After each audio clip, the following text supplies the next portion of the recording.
Assalamualaikum warahmatullahi wabarakatuh. Perkenalkan, saya Latifatul Hairi Amelia dengan NIM 43010210092. Di sini saya akan menjelaskan sedikit materi tentang respon umat Islam terhadap radikalisme dan terorisme di tengah masyarakat umat Islam. Yang pertama yaitu radikalisme. Salah satu momok masalah yang harus dihadapi oleh banyak negara di era globalisasi saat ini adalah munculnya ideologi pemikiran radikalisme. Pemikiran radikalisme itu banyak muncul dalam konteks percaturan politik. Ada banyak pengertian mengenai radikalisme ini. Salah satu penjelasannya yaitu radikalisme merupakan suatu paham yang bisa mempengaruhi kondisi sosial politik di suatu negara. Kamus Merriam-Webster memberikan pengertian lain terhadap radikalisme. Di situ dikatakan bahwa radikalisme itu merupakan sebuah bentuk opini atau perilaku orang yang menyukai perubahan yang sangat ekstrim. Khususnya perubahan tersebut itu berada di dalam pemerintahan atau sebuah politik. Kemudian ada terorisme. Menurut Kamus Besar Bahasa Indonesia, terorisme bisa diartikan sebagai penggunaan kekerasan untuk menimbulkan ketakutan dalam usaha untuk mencapai tujuan tertentu, atau bisa dikatakan sebagai praktik tindakan untuk menteror seseorang. Kemudian ada sejarah radikalisme dan terorisme. Gerakan ini terdiri dari perluasan hak pilih secara drastis ke titik hak pilih yang universal. Istilah radikalisme ini kemudian mulai digunakan sebagai istilah umum yang mencakup semua pihak yang mendukung gerakan reformasi parlementer. Dalam sejarahnya, radikalisme merupakan hasil pemikiran dari aliran yang sudah memiliki keterkaitan terhadap perubahan yang besar dan ekstrim.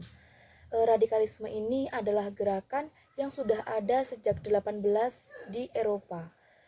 Kini radikalisme adalah konsep yang banyak ditentang dan diperangi karena banyak keterkaitan dengan kekerasan. Konsep radikalisme ini juga berkembang dalam ranah sosial dan politik. Dalam ranah ini, radikalisme adalah suatu paham yang menghendaki adanya perubahan, pergantian, dan penjebolan terhadap suatu sistem masyarakat sampai ke akarnya.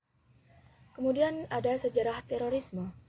Sejarah terorisme ini berkembang sejak berabad lampau, kemudian ditandai dengan bentuk adanya kejahatan yang murni berupa pembunuhan ataupun ancaman yang bertujuan untuk mencapai tujuan tertentu. Bentuk pertama terorisme terjadi sebelum Perang Dunia Kedua. Terorisme ini dilakukan dengan cara pembunuhan terhadap pejabat pemerintahan. Bentuk kedua dari terorisme ini dimulai di Aljazair pada tahun 50-an. Dilakukan oleh FLN yang mempopulerkan serangan yang bersifat acak terhadap masyarakat sipil yang tidak berdosa. Hal ini itu dilakukan untuk melawan apa yang disebut sebagai terorisme negara oleh Algerian nasionalis. Kemudian ada respon umat Islam terhadap radikalisme dan terorisme itu sendiri. Respon terhadap radikalisme. Menurut Ahmad, radikalisme dalam Islam itu adalah pemahaman, sikap, ataupun tindakan yang tidak sesuai dengan substansi ajaran Islam. Kemudian yang selanjutnya ada respon terhadap terorisme. Islam adalah agama yang rahmatan lil alamin yang dibawakan oleh Rasulullah SAW sebagai ajaran yang termasuk kebenaran, mengajak manusia dengan cara-cara yang diridhoi oleh Allah Subhanahu wa taala dalam surah Al-Qur'an At-Taubah ayat 128. Terorisme bukanlah ajaran Islam dan bahkan Islam tidak mengajarkan untuk melakukan kekerasan.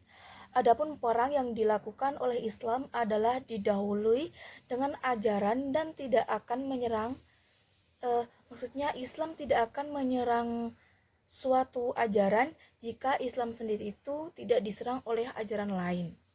Mungkin itu saja materi yang dapat saya sampaikan mengenai respon umat Islam terhadap radikalisme dan terorisme. Cukup sekian, maaf bila ada kesalahan. Wassalamualaikum warahmatullahi wabarakatuh.